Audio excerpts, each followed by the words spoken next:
अस्सलामुअलैकुम। शुरू अल्लाह के नाम से जो निहायत मेहरबान और रहम करने वाला है।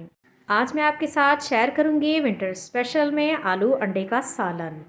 लंच बॉक्स हो या हो ब्रेकफास्ट, मिनटों में बनाएं अब मज़ेदार से चटपटे अंडा आलू। जैसे कि आजकल काफ़ी सर्दी है और बिस्तर से निकलने को बिल्कुल भी दिल नहीं करता, तो बस ये रेसिपी आपके लिए है क्योंकि बहुत ही झटपट भी बन जाती है और काफ़ी मज़ेदार भी बनती है।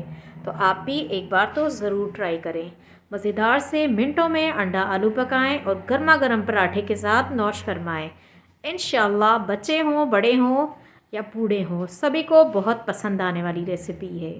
तो चले बिना टाइम ज़ाया किए आज की हमारी मज़ेदार सी रेसिपी हम बनाना स्टार्ट करते हैं। लेकिन उससे पहले मैं हूँ अस्मा और आप देख रहे हैं आपका अपना channel cooking with Asma. Video पसंद आए तो सब्सक्राइब ज़रूर करना है। सबसे पहले चूल्हे पर एक अदद कढ़ाई रखनी है और इसमें डाल देना है कुकिंग ऑयल आधा कप और इसे थोड़ा सा ही गर्म करना है। और इसमें हम डाल देंगे प्याज। स्लाइस में हमने बारीक कट किए हुए हैं प्याज। एक अदद हमने बड़े साइज़ का प्याज लिया था जो हमने तेल में डाल दिया है और अब इसे हम पकने देंगे इतनी देर जितनी देर में प्याज का थोड़ा कच्चापन ना ख़त्म हो जाए और लाइट गोल्डन ब्राउन सा कलर ना आ जाए। और बीच बीच में हम चम्मच भी चलाते रहेंगे ताकि प्याज हमारे जले भी नहीं और बहुत ही प्यारे से गोल्डन ब्राउन हो जाए। अब प्याज़ों ने कलर चेंज करना स्टार्ट कर दिया है, बिल्कुल लाइट सा कलर आया है। इससे थोड़ा सा ही हमने डार्क करना है, तो एक आधा मिनट हम और पकाएंगे और इसके बाद हम इसमें और चीज़ें शामिल करेंगे। अब देखिए प्याज लाइट गोल्डन हो चुके हैं। हमने बहुत ज़्यादा ओवर कुक नहीं करने हैं, बस हमने इतना ही इसे पकाना था। 3 अदद बड़े साइज़ के इसमें टमाटर अब शामिल कर देंगे और हल्का सा हमने इसे मिक्स करना है। और उसके बाद हम इसमें कुछ स्पाइसेस डालेंगे जिससे हमारे अंडा आलू का मज़ा दोबाला हो जाएगा।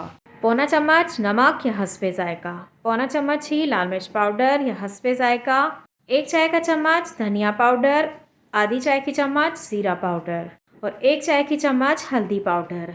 हल्दी सेहत के लिए काफ़ी अच्छी होती है और सर्दियों में तो ख़ास तौर पे बहुत इस्तेमाल करनी चाहिए। हल्दी से हड्डियाँ भी मज़बूत होती हैं और ये एंटीसेप्टिक भी होती है। ये काफ़ी अच्छी होती है सेहत के लिए, तो आप भी ज़रूर शामिल किया करें और ख़ास तौर पे बच्चों को तो ज़रूर दिया करें। शुरू से लेकर अब तक हमने चूल्हे को तेज़ ही रखा हुआ है और तेज़ चूल्हे पर ही हम तमाम मसालों की भुनाई कर रहे हैं। अच्छे से हमने एक आधा मिनट तक इसकी भुनाई कर लेनी है। जितने अच्छे से भुनाई करेंगे इतना ही ज़बरदस्त हमारे खाने का जायका होगा। तो भुनाई करने में बिल्कुल भी कमी ना किया करें, इससे आपका खाना बहुत ही अच्छा बनेगा। बहुत ही अच्छे से हमने भुनाई कर दी है। टमाटर भी हमारे मैश हो चुके हैं। अब हम इसमें डाल रहे हैं आलू और आलू को हमने बारीक स्लाइस में कट किया हुआ है। सर्दी के नए आलू आते हैं तो वही हम इसमें इस्तेमाल कर रहे हैं और सर्दी के जो आलू होते हैं उन्हें गलने में थोड़ा सा टाइम लगता है, इसीलिए हमने इसमें बारीक कट किए हुए ही आलू शामिल करने हैं। अगर आप गर्मी में बना रहे हैं तो गर्मी के आलू जो होते हैं वो जल्दी गल जाते हैं, इसलिए आप मोटे कट किए हुए भी डाल सकते हैं। और 3 अदद दरमियाने साइज़ के हमने आलू इसमें डाले हैं और अच्छे से हमने इसे मिक्स भी कर दिया है। अब इसमें पानी डाल देंगे आधा कप और पानी डालने के बाद हमने चूल्हे को मीडियम टू लो कर देना है और मीडियम टू लो फ्लेम पर हम इसे 5 मिनट तक कुक होने देंगे ताकि आलू हमारे थोड़े गल जाएं। चलिए 5 मिनट हो चुके हैं, ढक्कन को हम हटा देंगे और एक बार हमने इसमें अच्छे से चम्मच चला देना है और आलू को भी चेक कर लेंगे कि आलू हमारे किस हद तक गल चुके हैं। और आलू हमारे अभी गले हुए नहीं हैं। हमने अच्छे से चम्मच चलाने के बाद इसमें ग्रीन चिलीज़ ऐड कर देनी है। 2 अदद मैंने दरमियाने साइज़ की ग्रीन चिलीज़ ली हैं जो कट की हुई हैं, वही मैं इसमें ऐड कर रही हूँ। आप कम या ज़्यादा भी ऐड कर सकते हैं अपने टेस्ट के हिसाब से। आलू को ढक्कन से फिर से कवर कर देंगे और 5-6 मिनट तक और कुक होने देंगे ताकि आलू हमारे अच्छे से गल जाएं। आलू अभी हमारे कच्चे हैं। चलिए अब हम ढक्कन को हटा देंगे और आलू में हमने बहुत ही अच्छे से चम्मच चलाना है और चेक कर लेते हैं कि आलू हमारे गल चुके हैं या नहीं। मैं आपको चेक भी करवा देती हूँ। एक आलू मैंने नाइफ़ की मदद से इसे कट किया है और आलू हमारे गल चुके हैं। चलिए चूल्हे को हम तेज़ कर देंगे और एक आधा मिनट तक आलू को पकाएंगे। जो हमने इसमें पानी शामिल किया था वो बिल्कुल खुश्क हो जाए और तेल जो है वो सेपरेट हो जाए।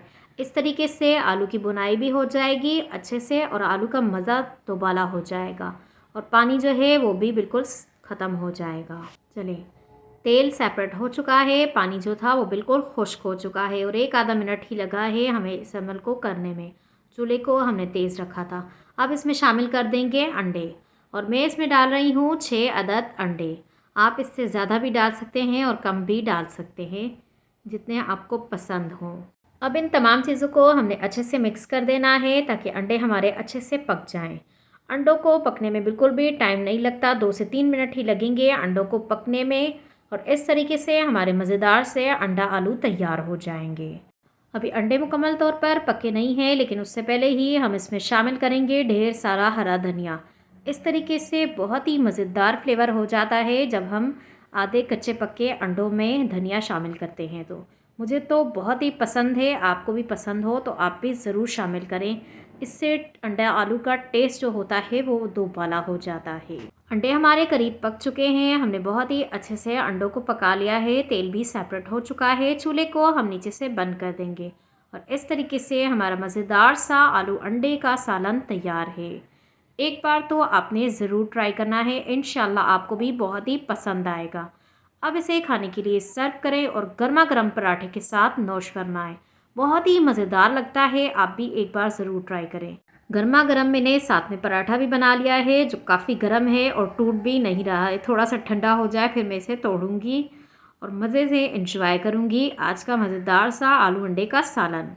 चलिए, उम्मीद करती हूँ कि आपको वीडियो पसंद आई होगी। अगर थोड़ी भी पसंद आई है तो प्लीज़ लाइक करें, शेयर करें फैमिली फ्रेंड्स के साथ। चैनल पर नए हो तो सब्सक्राइब करें और बेल आइकन भी ज़रूर प्रेस कर दिया करें ताकि आपको भी हर नए आने वाली वीडियो का नोटिफिकेशन सबसे पहले मिलता रहे। और जाते जाते अपना एक प्यारा और कीमती कमेंट भी करते जाएं, जिसके लिए थैंक यू सो मच। मेरी दिल से दुआ है कि आप सब जहाँ भी रहें हंसते रहें, मुस्कुराते रहें, अपना और अपने वालिदैन का भी ख्याल रखें और मेरे साथ इसी तरह जुड़े रहें। चलिए इजाज़त दें, चलती हूँ, फिर मिलूँगी इंशाल्लाह एक नई वीडियो के साथ। अल्लाह हाफिज़।